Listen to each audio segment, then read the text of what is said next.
Alright, so today I had another flight after my mock, and what we did is we did all the maneuvers. They were all sat, which was good. I didn't forget any of the steps there.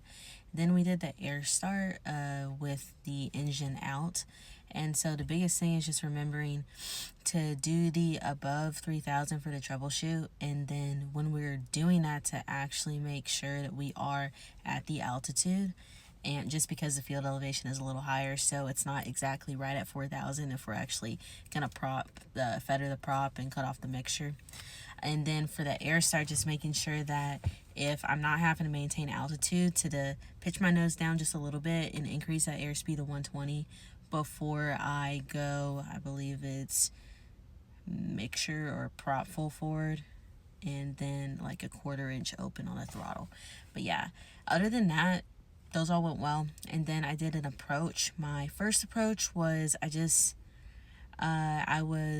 first approach went okay. My go around was a little rough, but then when I did my last one on the ILS coming back in, that went all really well. I did my engine outflow fine, the gear down before landing, and then did the landing pretty well. So overall, that was good. The only issue on the landing was just to realize when we don't have that engine running, that we're gonna have to take out just a little bit of that rudder that we got in to kind of like equalize it back, because that thrust is going over to that engine, and so we want to make sure it's not getting uncoordinated when we get on the ground. But yeah, that was my flight. I have a 1.2 left, so that's what I'll be using for my next flight, and I should be indoors tomorrow.